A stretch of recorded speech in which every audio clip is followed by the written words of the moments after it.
Boa noite, pessoal. Hare Krishna, tudo bem? Então, estamos de volta, mais uma noite do Dharma. E hoje, mais uma pergunta aqui do Giri Varadari. A pergunta dele é: quando alguém leva uma vida muito pecaminosa, caímos da possibilidade de viver num corpo humano direto ou caímos para um planeta infernal? Ou seja, o que acontece, né, com alguém que leva uma vida pecaminosa? Será que ela vai assim, direto pro inferno? O que é o inferno? Né? A pergunta mais importante do que isso. O que é o inferno, segundo a visão dos Vedas? E, pelo menos para mim, essa é uma questão relevante, porque quando eu era criança, assim, tinha uns 8 anos de idade, eu comecei a ter um problema com a ideia de Deus. Não por causa da ideia de Deus, mas por causa da ideia do inferno, né? Assim, existe famoso, né, o problema do mal. Se Deus ele é todo poderoso e ao mesmo tempo todo bondoso, como que ele permite que o mal exista, né? Porque se Deus permite que o mal exista, então ele, das duas uma, né? Ou ele permite porque ele é todo bondoso, mas ele não tem poder para não permitir que o mal exista, então ele não é todo poderoso, ou ele é todo poderoso e deixa o mal existir porque ele é sádico, ele não é todo bondoso, né? E eu nem conhecia o problema do mal filosoficamente formulado nessa época, mas, assim, o mal nesse mundo, os problemas nesse mundo, eu não via como mal mesmo. Agora, a ideia de que alguém pode ser punido, torturado por toda a eternidade, sem possibilidade de redenção, sem possibilidade de, alguma forma, né, assim, se tornar alguém totalmente puro, isso para mim parecia algo realmente mal. Então eu achava que o mal maior, na verdade, nem era dos humanos que faziam mal, porque humanos são limitados, mas Deus, por permitir com que esses humanos fossem sujeitos a uma condição de tortura onde não existe expiação. Eu comecei a ter um problema com isso que depois eu consegui resolver. E resolvi definitivamente quando eu conheci a visão védica, né? A ideia dos Vedas, como a gente sabe, é a ideia do samsara, do ciclo de nascimentos e mortes que vão se revezando, a gente vai nascendo em diversas condições, e o nascimento e morte nesse mundo, ele tem um caráter estritamente pedagógico, né? Dependendo do nosso karma, a gente passa por diversas situações nesse mundo, todas elas visam ensinar pra gente algo que nós devemos realmente aprender. Né? Então, o inferno, sim, ele existe, segundo a visão dos Vedas, mas o inferno é mais um desses locais pelo qual a gente pode nascer. E como a gente sabe, todo nascimento nesse mundo é temporário, e todo nascimento nesse mundo é um local para aprendizado. Então, nesse mundo, a gente tem mistura, né, de felicidade com tristeza. Em todos os lugares desse mundo vai ter possibilidade de desfrutar de alegria e vão ter decepções, vão ter frustrações.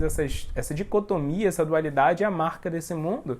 E é isso que faz com que a gente consiga ter aprendizados nesse mundo, né? Sofrer significa, para a alma que está passando por esse processo pedagógico, desenvolver empatia por aqueles que sofrem, ou seja, desenvolver empatia por aquelas que ela pode vir fazer a sofrer.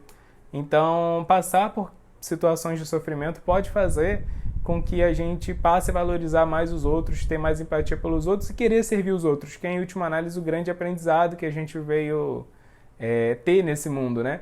E as situações alegres, prazerosas desse mundo, elas visam mostrar que qualquer felicidade sem Deus e sem a ideia de servir a Deus e servir o próximo, e sem amar plenamente, porque amar significa servir, segundo a concepção védica, toda felicidade que venha sem ser dessa ideia de serviço não vai ser uma felicidade que vai realmente nos satisfazer, vai ser uma felicidade temporária e vazia, em última análise.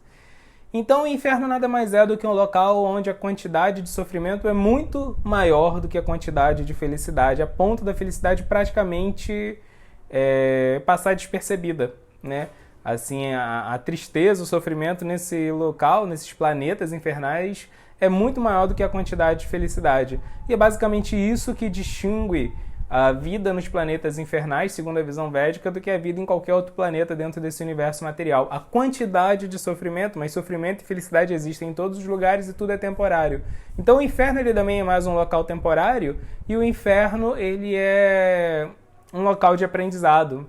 Então você passa por lá, aprende o que tem para aprender e continua assim sua jornada no ciclo de nascimentos e morte.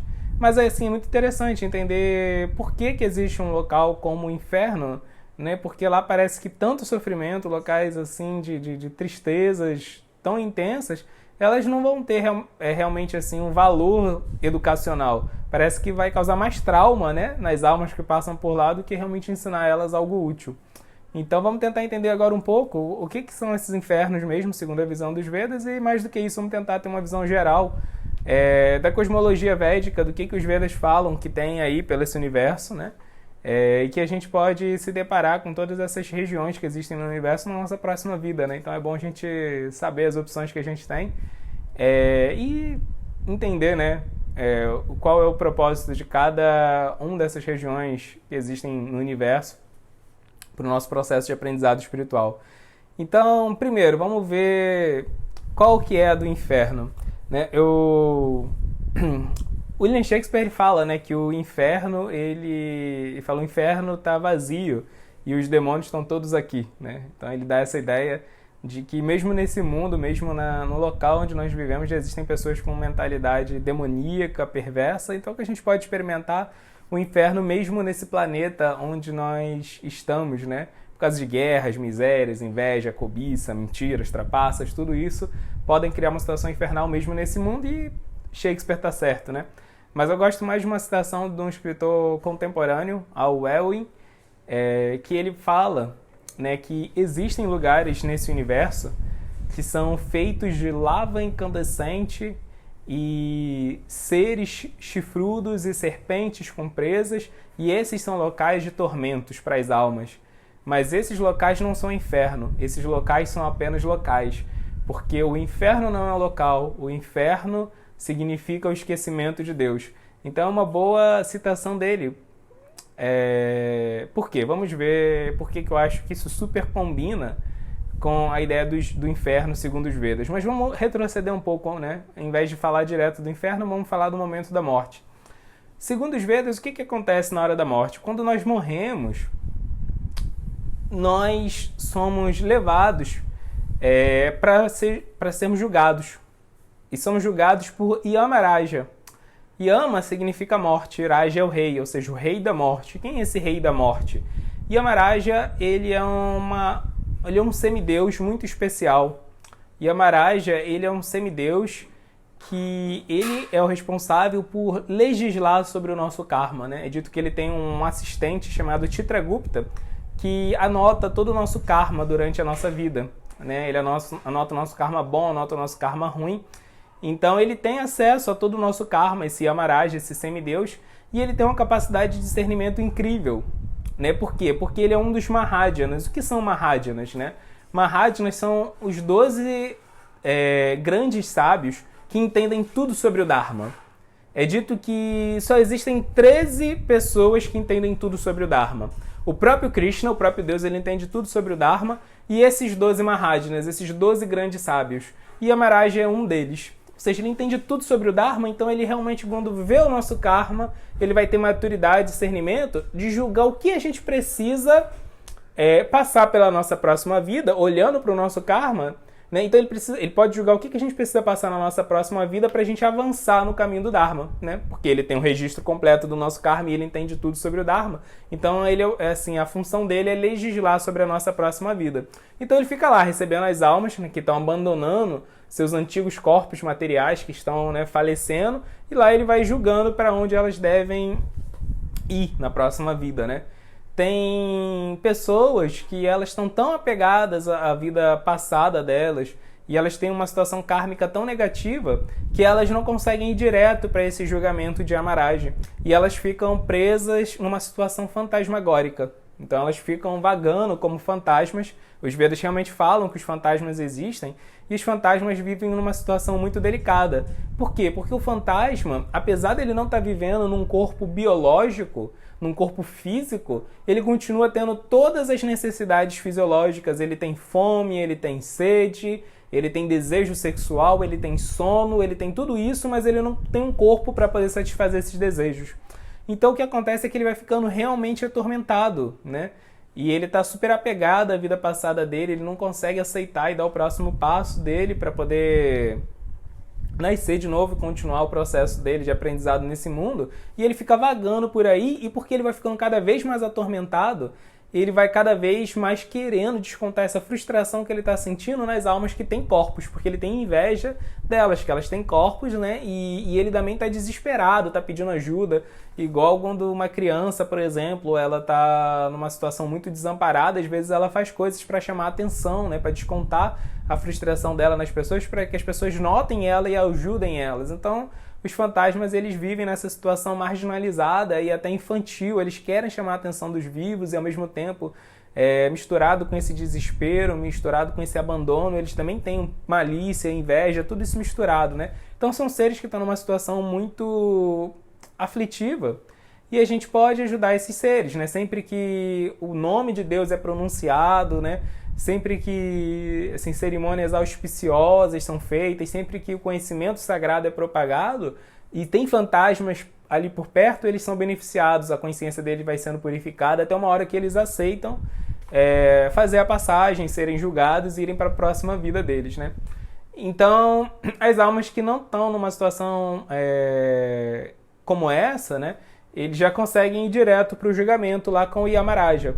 Então o Yamaraja ele vai chegar e vai fazer esse julgamento, vai determinar para onde as almas vão no seu próximo nascimento. E é um menu muito vasto de opções, né?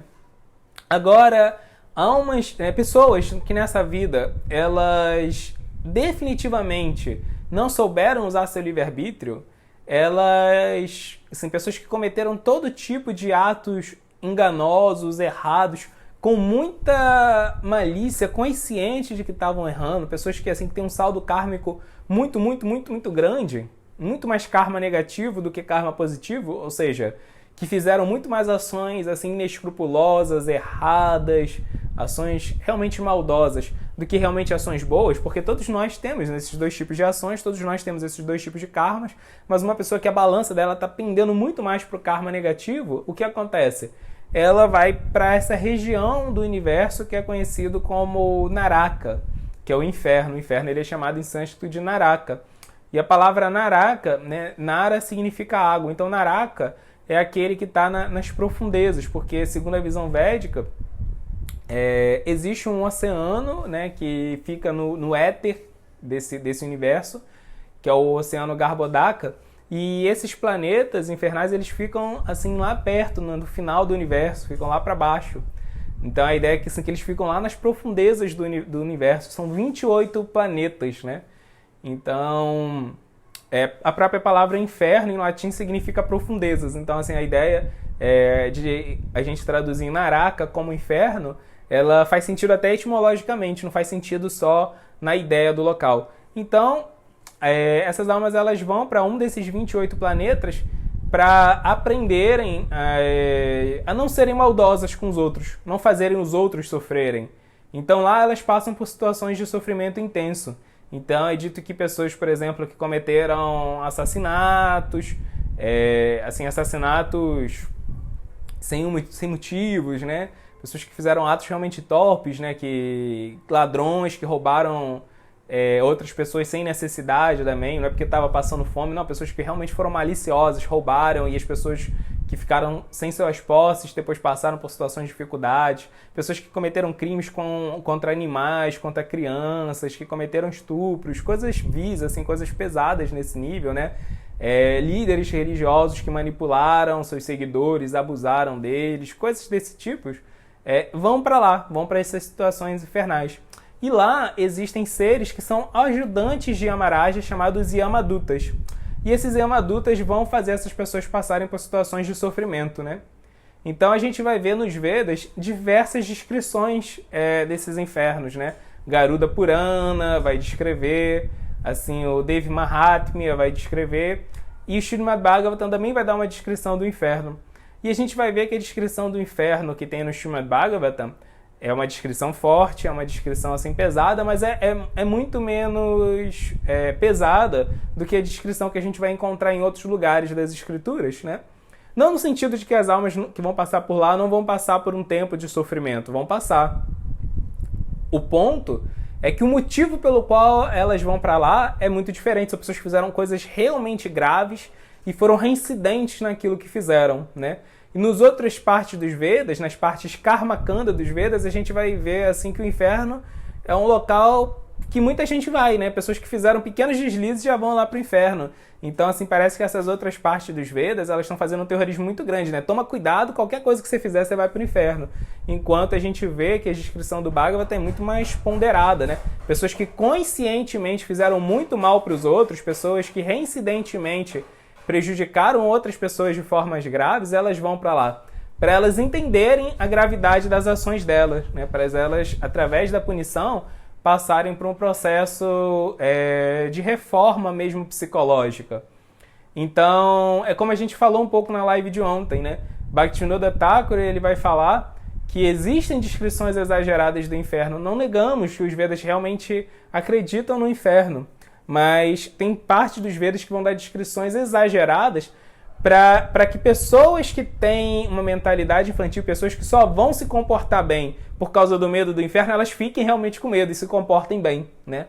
Agora, o espiritualista de verdade, Bhaktivinoda vai falar que ele vai se comportar bem porque ele quer desenvolver virtudes, porque ele quer aprender a amar a Deus, porque ele quer aprender a servir as outras almas, não porque ele está com medo do inferno, né?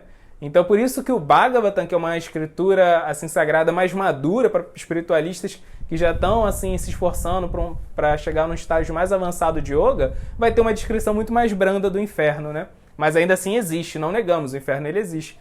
E qual é o papel do inferno, né? Lá no inferno, a alma ela vai passar por situações realmente aflitivas e no inconsciente dela, nos sânskaras dela, né, nas impressões mentais dela, ela vai ter essa noção de quanto o sofrimento é sofrido, né? De quão perigoso é fazer os outros sofrerem.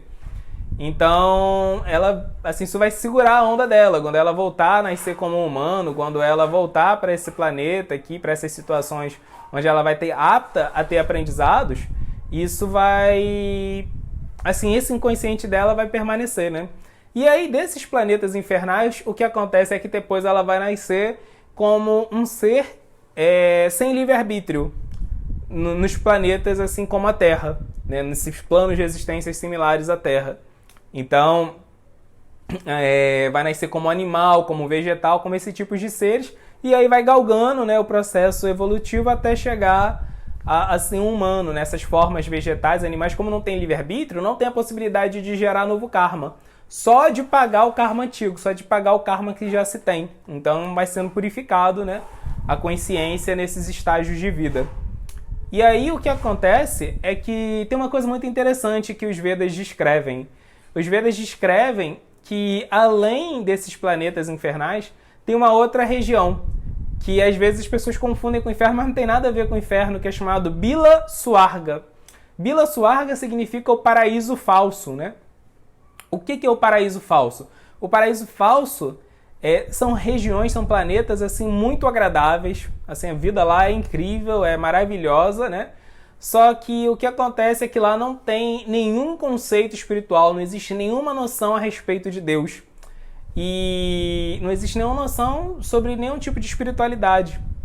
E quem vai para lá? Quem vai para lá são aquelas pessoas que tinham muito karma bom, pessoas que realmente fizeram coisas muito boas, ajudaram a humanidade, eram filantrópicos, eram altruístas, mas ao mesmo tempo eles tinham aversão à espiritualidade. Ou seja, eles têm muito karma bom, fizeram muitas coisas boas para o mundo, foram pessoas realmente bondosas, mas que tinham aversão à espiritualidade, então elas vão para lá. O desejo delas é satisfeito, elas vão para um local onde não existe nenhum conceito de espiritualidade, para elas não ficarem incomodadas e elas poderem desfrutar do karma positivo delas que elas acumularam com tranquilidade, com todo conforto. E aí o que acontece é que elas têm todas as facilidades, comidas muito boas, lugares muito agradáveis para elas passearem, se divertirem, não tem dificuldades econômicas, quase não tem doenças, as pessoas vivem muito nesses planetas Bila Swarga, nesses paraísos falsos, só que elas vivem com plena medo da morte, porque já que não tem nenhum conceito de espiritualidade e ao mesmo tempo elas têm muita satisfação, assim, a satisfação delas e o conhecimento de que essa satisfação tem um limite, o conhecimento de que não existe nada além da morte, né? A falta de qualquer incentivo teológico faz com que elas vivam com muita felicidade e ao mesmo tempo, assim, o apego a essa felicidade, que elas sabem que é transitória, deixa elas numa situação desamparada. Então é para elas aprenderem o quão vazio, né, é a felicidade desse mundo, o quão vazio é a felicidade sem Deus. E aí isso combina muito com aquela citação que eu falei um pouco antes do Orwell, né, que ele fala que o inferno, na verdade, não é um local, não é nem um local de tormento. O inferno, na verdade, é justamente a falta de Deus, né? Um estado de consciência no qual você não consegue acessar Deus. Porque se a gente não tem essa concepção de que não existe nada que pode nos redimir, nada que pode nos salvar, se não existe a possibilidade da gente experimentar toda a plenitude de um relacionamento amoroso que a gente tanto deseja, qualquer local pode ser um inferno, mesmo aqui, né? Mesmo o planeta Terra, e não estou falando do planeta Terra no meio de uma guerra, no meio de uma pandemia, estou falando do o planeta Terra no seu melhor, né? A gente pode estar assim, em países super desenvolvidos, vivendo uma condição totalmente confortável e se sentir vazio e sentir que, caramba, não existe nada que eu possa fazer para suprir esse vazio, eu estou condenado, né? A gente vê o índice alto de suicídio que tem, né, em países nórdicos super desenvolvidos, entre a classe alta. As pessoas falam, caramba, eu não sou feliz e não tem mais nada nesse mundo que eu possa adquirir que vai, né, suprir minha felicidade. Uma pessoa que é pobre, que está numa situação desamparada, ela pode pensar que se ela galgar socialmente, se ela tiver poder aquisitivo, ela vai suprir o vazio interno dela. Uma pessoa que já tem tudo isso e não tem Deus, ela não vai ter nenhuma possibilidade de esperança para ela, né? Então, existem muitas situações assim aterrorizantes nesse mundo, fora do inferno, porque na verdade o inferno somos nós que criamos. Quando a gente cultiva desejos egoístas, quando a gente cultiva o desejo de obter prazer dos outros ao invés de desejar servir o outro, que é a verdadeira natureza da alma, né? Enfim, dependendo do nosso karma, a gente não vai nascer em nenhum outro planeta, a gente vai continuar nesses planetas terrenos mesmo, né? Então a gente pode continuar por aqui. Ou então a gente também pode subir. E aí os Vedas vão falar que tem uma região chamada Antariksha.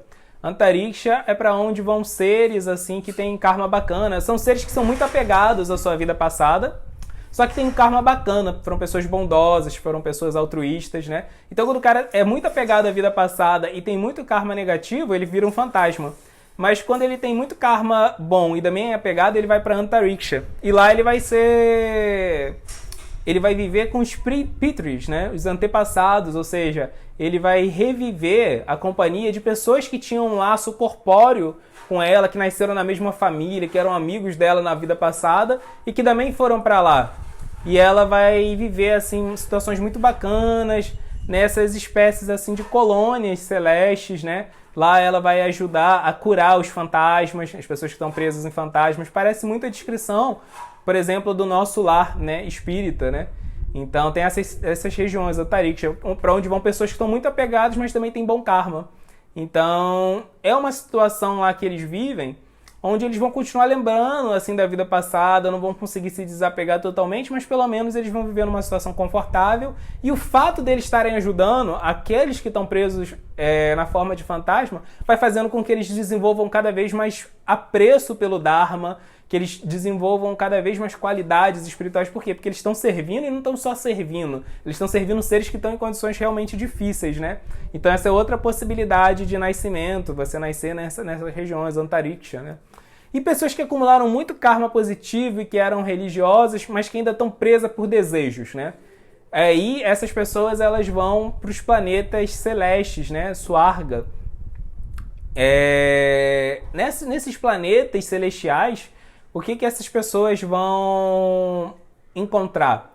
Elas vão nascer como no planeta dos semideuses, né? Então os semideuses são como os ministros de Deus que administram essa criação material, administram o universo, administram os elementos cósmicos da criação e que vivem uma vida muito luxuosa, vivem uma vida muito plena de prazeres mundanos, prazeres materiais, mas ao mesmo tempo elas estão servindo a Deus, estão cumprindo assim, um dharma importante que é manter esse universo funcionando bem para com que todos nós passemos pelo nosso processo de aprendizado aqui. Então, quem nasce nessas regiões vai desfrutar de muitos confortos, vai ter a possibilidade de satisfazer os seus desejos materiais e ao mesmo tempo ver que apesar de tudo isso, ele não está feliz, né?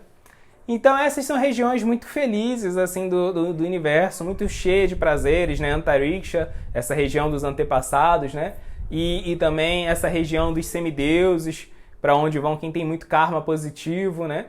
Agora, a gente pode até inclusive nascer como um semideus. A gente pode nascer como um semideus. Imagina só, né? Além de estar vivendo uma vida muito longa, de ter poderes incríveis, a gente pode até ter a nossa própria religião. Pode ter várias pessoas aqui no planeta Terra orando pra gente, pedindo pra gente ajudar eles a terem boa fortuna. Então isso é muita satisfação para aquela alma, né? Imagina só ter seguidores. O que acontece é que essas almas elas podem acabar ficando distraídas e confusas com tanta felicidade material que tem lá. Elas podem entrar numa zona de conforto, elas podem assim interromper sua jornada espiritual e ficarem acomodadas, só gozando daquele prazer até uma hora que o karma delas vai acabar e elas vão ter que nascer aqui na Terra de novo, né? E outra coisa que acontece é que muitas vezes esses planetas celestiais eles ficam em situações precárias, né? Porque esses seres, né, divinos, esses semideuses estão desfrutando dos seus planetas e o que acontece é que eles têm rivais no universo também. Eles têm os Asuras são os rivais dos semideuses, né? São seres que têm muito poder, né? E que ao mesmo tempo têm inveja dos semideuses, eles querem tomar o controle do universo dos semideuses. Então às vezes eles entram em guerra, às vezes eles ganham dos semideuses. O Bhagavatam vai falar que às vezes eles até escravizam os semideuses. Então eles também podem viver situações de muito tormento, de muita aflição lá, justamente por isso, porque eles estão gozando de tanta felicidade que quando essa felicidade é tomada subitamente deles, eles sofrem muito mais, né?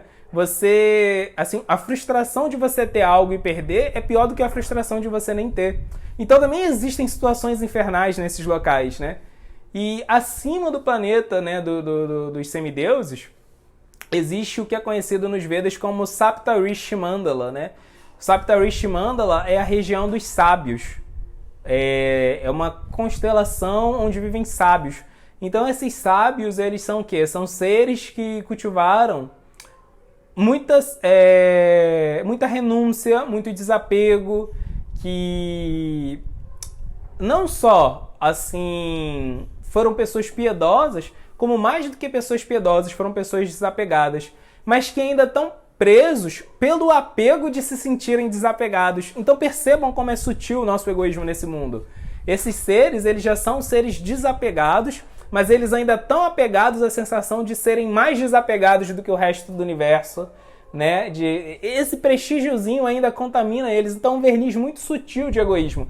Então, assim, é legal a gente observar essa variedade de prisões que existem nesse universo para a gente ver que todas elas são reflexos da multiplicidade de pensamentos egoístas que a gente pode ter e aí a gente não subestimar a nossa capacidade de ser influenciado por Maya, pela ilusão material.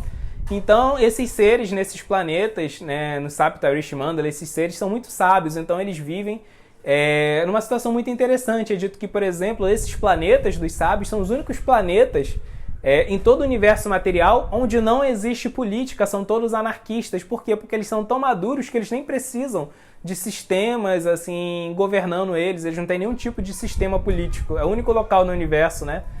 E lá eles vivem em completa autossuficiência, é dito que eles não têm nenhuma dificuldade de conseguir alimentação, nada, e eles vivem assim a vida tranquila, só cultivando conhecimento, só debatendo filosofia entre eles, só praticando sadhana, ou seja, práticas espirituais diárias, meditando, um iluminando o outro, um ajudando o outro e tentando se livrar desse resto de egoísmo que eles ainda têm, que é esse desejo de se sentir melhor do que os outros, porque eles realmente são melhores do que as outras almas que estão presas em condições mais baixas de egoísmo.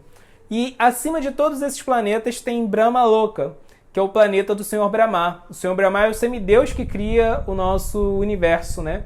Cada universo, porque os Vedas acreditam no multiverso, os Vedas vão falar que tem muitos universos materiais coexistindo, existindo simultaneamente, né? E cada um desses universos materiais tem condições diferentes, né? Condições de existência diferentes. E cada um deles tem um Senhor Brahma. O que é o Senhor Brahma? O Senhor Brahma é uma alma que, assim como nós, né, que cultivou o Dharma de forma correta por 100 vidas seguidas. Então uma alma que ainda não conseguiu alcançar o amor puro por Deus, né? Que ainda tem algum tipo de egoísmo material, mas que é muito pura, porque já é muito pura, porque conseguiu seguir o Dharma por 100 vidas, ela nasce como o Senhor Brahma. Ela vai nascer com o Dharma de criar esse universo e cuidar desse universo, e cuidar de um universo particular da hora da sua criação até a hora da sua finalização, da sua destruição. Então o planeta mais elevado que existe no universo é Brahma Loka, é o planeta do Senhor Brahma. E lá, muitas almas que já são avançadas no Dharma nascem lá e elas aprendem com o Senhor Brahma. Brahma é o mestre delas. Mas até Brahma morre, né? Brahma, ele ainda é uma alma encarnada como a gente, né? A vida dele também tem uma duração. E quando chega no final da vida dele, quando ele faz 100 anos, porque lá o tempo passa muito mais devagar. Então, assim, quando ele faz 100 anos, é o tempo de duração do universo inteiro, né? Então, bilhões e bilhões de anos, assim, dá 100 anos para ele. Quando ele faz 100 anos que ele morre, o universo inteiro acaba, né? E Brahma, ele passa por várias tentações durante o universo, né? Ele é uma alma que está muito avançado no processo de se purificar, mas ainda não é totalmente puro. Então ele passa por situações bem difíceis, como qualquer um de nós. Então ele também experimenta situações infernais. Todos nós experimentamos situações infernais ao longo da nossa vida, porque o inferno, em última análise, não é só Naraka, não é só os planetas infernais. O inferno é um estado de consciência, né? Então, o conforto que a gente pode ter, segundo os Vedas, é que diferente do inferno, segundo a visão ocidental, o inferno cristão, o inferno que muitas linhas espirituais têm, a visão que muitas linhas espirituais têm sobre o inferno, né, como o shintoísmo, que o inferno é um local permanente, que as almas que vão para lá sofrem para sempre, a visão que a gente tem de Naraka, do inferno, segundo a visão védica, é que ele é um local temporário. As almas passam por lá para aprenderem uma lição e depois elas vão embora. Provavelmente nós já passamos por lá em algum momento da nossa existência nesse mundo e a gente nem lembra, né? Então depois a gente até esquece. O trauma ele não fica, só fica o aprendizado. Com certeza a gente aprende algo lá. A gente pode até não saber o que a gente aprendeu lá, mas Krishna com certeza sabe. Krishna é sábio, ele sabe por que ele fez essas regiões, né? A gente consegue entender como a gente aprende com o sofrimento aqui, então a gente tem que confiar que o sofrimento lá também teve um caráter pedagógico pra gente, né? E depois a gente esquece a nossa experiência lá. Então é isso, o trauma não fica, o que só fica é o aprendizado. E outra coisa boa é que quem administra o inferno, segundo a visão védica, é Yamaraja, que é uma alma totalmente pura, que é um sadhu, né, um devoto muito avançado, totalmente conectado e rendido a Deus. Tanto que ele também é conhecido como Dharmaraja, o rei do Dharma, né? Ou seja, ele é uma das 12 personalidades, além de Deus, que conhece totalmente o Dharma. Então, assim, é muito melhor a gente saber que a gente vai para um inferno que é administrado por uma pessoa totalmente sã, totalmente espiritualista, né? Lá é realmente como uma clínica de reabilitação. Por quê? Porque é administrado por uma pessoa pura, que é Yamaraja, não é um diabo, um rival de Deus, porque essa visão de um rival para Deus não existe nos Vedas. Não existe ninguém que possa rivalizar a Deus, não existe mal permanente, todo mundo vai se tornar puro, porque a nossa natureza é pura. A impureza que é temporária. Atualmente a gente está afetado pelas contaminações da ilusão material, mas todos vamos ser redimidos em algum momento disso, todos nós vamos retornar à nossa origem pura. E um terceiro consolo que pode ficar pra gente, um terceiro conforto, é que Prabhupada, né, assim, um mestre espiritual que trouxe a Bhagavad Gita, a meditação no nome de Krishna para o Ocidente, e fez a ISKCON, Sociedade Internacional para a Consciência de Krishna, que é a linha espiritualista que eu participo, que é o movimento Hare Krishna, ele falou que a próxima reencarnação dele ia ser no inferno, ele ia levar a mensagem de Krishna para o inferno. Ele ora para Krishna pedindo isso e avisou isso para os discípulos, que a próxima reencarnação ele estava pedindo para Krishna para reencarnar no inferno e ajudar as almas que estão lá. Então, a gente vê por essa declaração de Prabhupada e outra declaração dos Vedas, que mesmo as almas que estão lá sofrendo, elas não ficam desamparadas.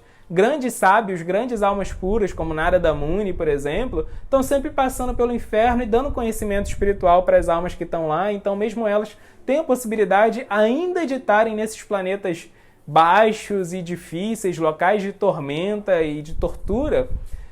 Mesmo elas têm a possibilidade de se deparar com grandes santos e se purificarem e encontrarem a paz, mesmo lá. Então é isso, pessoal. Esse foi assim um overview da cosmologia védica, da visão assim do que esse universo tem de possibilidades de nascimento, mas o mais importante é a gente lembrar que um espiritualista de verdade, ele desenvolve amor por Deus, ele tenta se aprimorar nesse caminho, só porque Deus é muito agradável, só porque Deus é a pessoa suprema. Ele não faz isso porque ele tem medo do inferno ou porque ele quer ir para o paraíso. Porque, segundo a visão dos Vedas, esses dois lugares são temporários, né? Assim, ter medo do inferno não, assim, não faz de ninguém um yogi de verdade, porque o inferno é um local temporário. E querer ir para o paraíso, né, assim, não é uma recompensa que um yogi buscaria, porque o paraíso também é um local temporário. Quando o nosso karma acaba, a gente volta para esse local terreno, né, para acumular mais karma. Então é isso, pessoal. Perguntas, comentários? Tem 2 perguntas aqui do Instagram. Então vamos para as perguntas. Arthur, boa noite, Arthur, tudo bem? Se passa por lá, onde dá a ideia de lugar, onde fica esse inferno? Então, justamente isso. O inferno, os narakas, esses planetas, eles ficam na região mais baixa do universo material. Eles ficam bem perto do final do universo material, segundo a cosmologia védica. Agora, mesmo essa ideia de local, assim, de localizar as coisas no universo, elas são mapeadas, né, por uma descrição assim cosmológica que fazia sentido para os Vedas, né? Na época dos Vedas, no período védico, a visão cosmológica que a gente tem que se basear na física é muito diferente da visão cosmológica que as pessoas daquela época tinham, que se baseava essencialmente só em astronomia. A gente já tem cosmologia através, né, da física, então a gente não consegue assim usar a taxonomia ou mesmo o mapa das pessoas daquela época para nosso. Mas é um local, é um planeta dentro desse universo, né? As pessoas passam por lá, passam por esses planetas. Tem 28 planetas que juntos podem ser chamados de inferno e todos eles são locais temporários, segundo a visão dos Vedas. Tem mais uma pergunta, que é da Lau Krishna. Boa noite. Então, o sofrimento é uma forma de aprendizado. O sofrimento de lá é parecido com os sofrimentos vividos aqui? Então, é justamente isso. Segundo a visão dos Vedas, uma coisa interessante do planeta Terra é que aqui a gente experimenta basicamente toda a variedade de emoções, de sentimentos, de aprendizados que existe no universo inteiro. Aqui, vivendo como um humano, a gente pode viver o inferno. Assim, pode viver o inferno, né? Imagina só perguntar para uma pessoa que passou por uma situação muito difícil, como, sei lá, perder um filho, né? O que é um inferno? Ela vai saber te explicar muito bem. Se aqui nesse planeta a gente também experimenta vida fantasmagórica, só vê uma pessoa vagando na rua, totalmente intoxicada, suja, sem nenhum estímulo para continuar vivendo, depressiva e assim entorpecida, uma situação fantasmagórica, a pessoa assim vegetando, né? A gente pode viver como um vegetal ainda como humano, você pode ficar totalmente assim vegetando, inerte, sem nenhuma capacidade de proatividade durante a vida, ou a gente pode viver como um animal, mesmo estando num corpo humano. Por quê? Porque o animal é alguém que só age de forma instintiva. Então uma pessoa que ela só basicamente impulsiva, instintiva, que ela não tem capacidade de discernir, de ponderar sobre os atos dela, ela está vivendo como um animal. Mas também nesse mundo a gente vai ver pessoas que são basicamente como espíritos, né? Como esses seres bondosos que vivem nessas colônias de Antariksha, ajudando os fantasmas. A gente vai ver pessoas muito generosas que estão ajudando aquelas pessoas que estão degradadas, que estão caídas. A gente vai ver pessoas vivendo nesse mundo como semideuses, com fortuna, né? E algumas ficam assim totalmente envaidecidas, entorpecidas por essa fortuna, e outras não. Outras usam sua fortuna para servir o mundo, assim como os semideuses. Tem alguns que deliram com a posição de semideus e tem outros não, que são totalmente assim fiéis a Deus, evoluídos espiritualmente, que usam seu poder de semideus só para servir o mundo. A gente vai ver seres nesse mundo, humanos, seres humanos, que são como sábios, né? Que são desapegados, são elevados, vivem uma vida só em busca do conhecimento, só em busca de servir a humanidade. Então todas essas posições de nascimentos que existem nesse universo, todas elas são sintetizadas dentro da forma de vida humana. Por isso que a gente vai ver em algumas partes dos Vedas dizer que o ser humano é a única forma de vida nesse mundo que consegue assim experimentar o karma que existe de forma heterogênea em todo o universo. Muito interessante isso.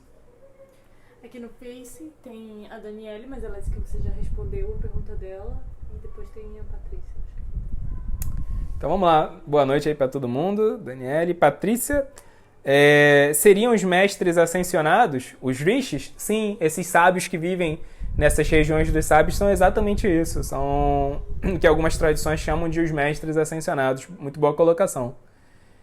E assim, da mesma forma que os semideuses eles administram assim, a criação material, administram as estações do ano, administram os aspectos físicos desse mundo, esses rishis, esses sábios que vivem nos planetas dos sábios, eles administram a distribuição de conhecimento, de sabedoria pelas diferentes regiões do universo.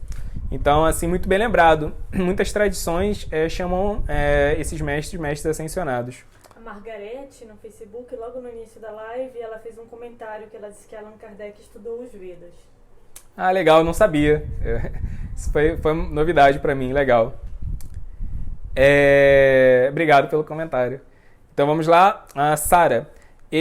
Boa noite, Sara. Esses fantasmas, segundo os Vedas, conseguem influenciar algumas pessoas para o bem ou para o mal?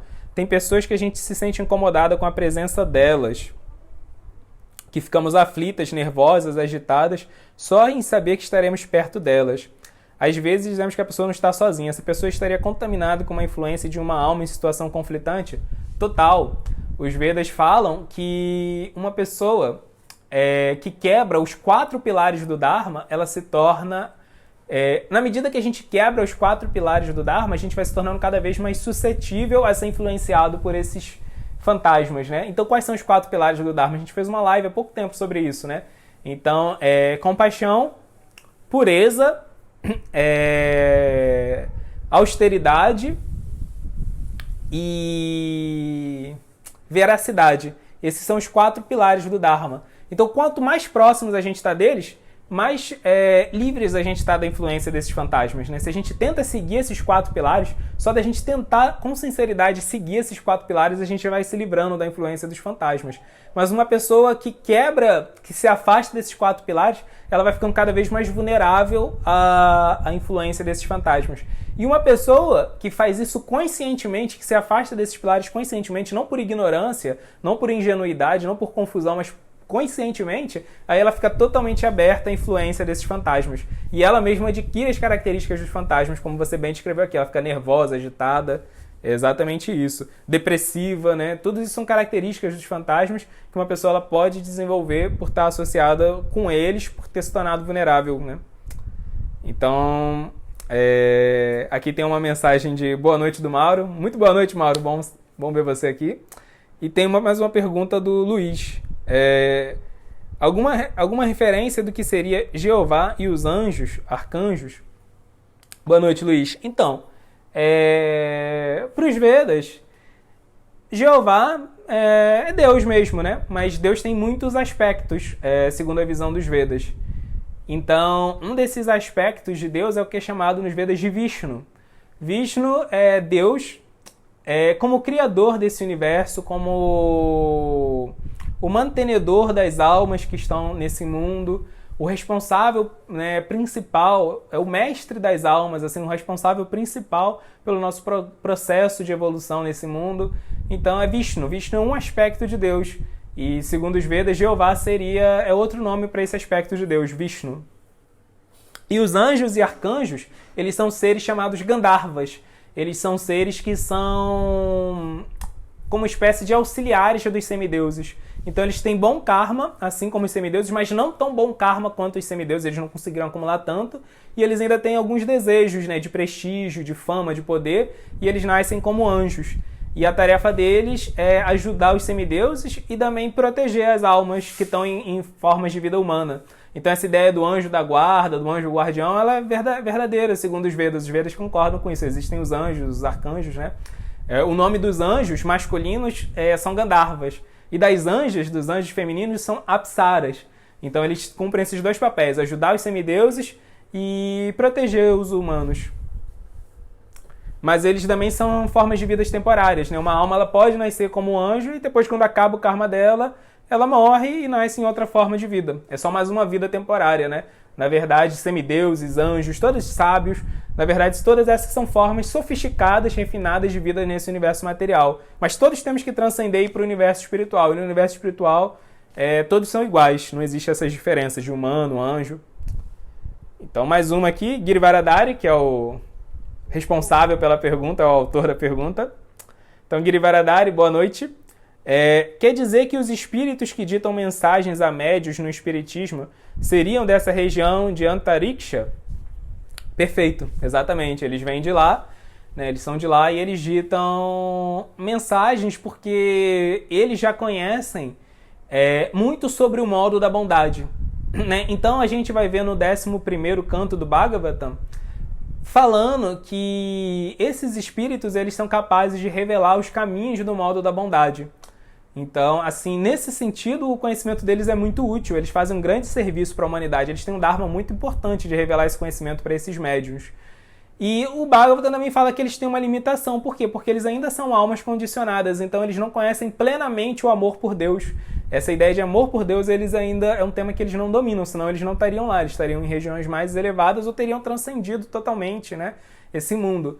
Então, os Vedas falam que a gente só consegue aprender o amor por Deus de devotos puros de Deus, mas que esses espíritos que estão no Antariksha e que se comunicam com os médios nessa região terrena, eles podem se ensinar o caminho do modo da bondade, que é um conhecimento muito útil. Não tem como a gente chegar no amor por Deus se a gente não passar por isso, né? Então eles fazem assim, eles cumprem um grande papel, né, para esse mundo, eles revelam uma dimensão muito importante do Dharma, mas eles não são capazes de revelar a dimensão última do Dharma, que é o amor puro por Deus, que é prema, né? Mas isso em nada diminui a importância deles. Então é isso, pessoal. Muito obrigado aí pela audiência de vocês. É muito bom para mim estar aqui com vocês todos os dias falando. Isso me força a estar sempre lembrando esse conhecimento dos Vedas. Eu estou aprendendo muito, na verdade, também para fazer essas lives, então agradeço muito vocês. E, como sempre, toda quarta-feira eu lembro isso, que quinta-feira é o dia de sair vídeo novo no Vedanta Sem Firula, o canal do YouTube do meu mestre espiritual, onde ele lança vídeos para pessoas que querem aprender Vedanta de uma forma muito prática. Então lá já tem bons vídeos, já tem alguns vídeos, né? Então eu sempre aconselho quem ainda não viu ir lá e maratonar e ver esses vídeos, porque amanhã sai vídeo novo. Então amanhã eu vou lembrar do vídeo novo que está saindo. E aconselho muito quem gostar do vídeo, né, a curtir o canal e também compartilhar o vídeo com os amigos. E ele vai estar fazendo uma iniciativa nova, que também vai ser online, né, obviamente, que é o Lapidar, que é um programa de encontros, né, que é são grupos de encontros que nós fazemos desde 2012, foram criados por Chandramukh Swami, né, pelo meu mestre, e são grupos que se encontram em vários lugares para debater 25 lições sobre como a gente pode trazer o sagrado para o cotidiano. Então tem vários facilitadores, né, que cuidam desses grupos, e agora ele vai fazer um grupo, né, de Lapidar, um grupo que vai se encontrar 25 vezes para debater esses 25 temas sobre como trazer o sagrado para o cotidiano, e ele vai ser o facilitador, o próprio criador do método, assim, que tem muita experiência, vai ser o facilitador e vai ser online, então todo mundo vai poder participar. E a coisa muito legal do Lapidar é que a gente pode trocar ideias, né, cada um falar suas experiências, né, é muito legal esse formato de estudo e de debate do Lapidar. E a gente vai poder participar com pessoas de todo o Brasil.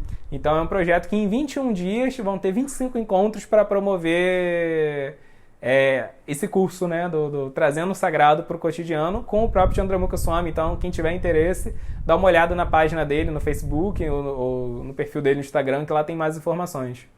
Então é isso, pessoal, mais uma vez. A Nádia tinha perguntado logo, mais ou menos no meio da live, se já teve alguma pergunta, alguma live sobre a sanidade mental durante a pandemia.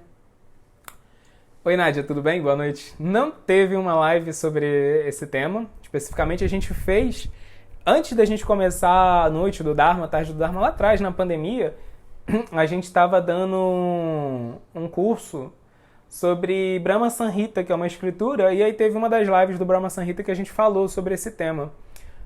Mas uma live exclusiva sobre esse tema não teve, então é uma boa sugestão, anotamos aqui, vamos fazer sim. Vamos fazer em breve, então. Muito bem lembrado, Nádia. Muito obrigado.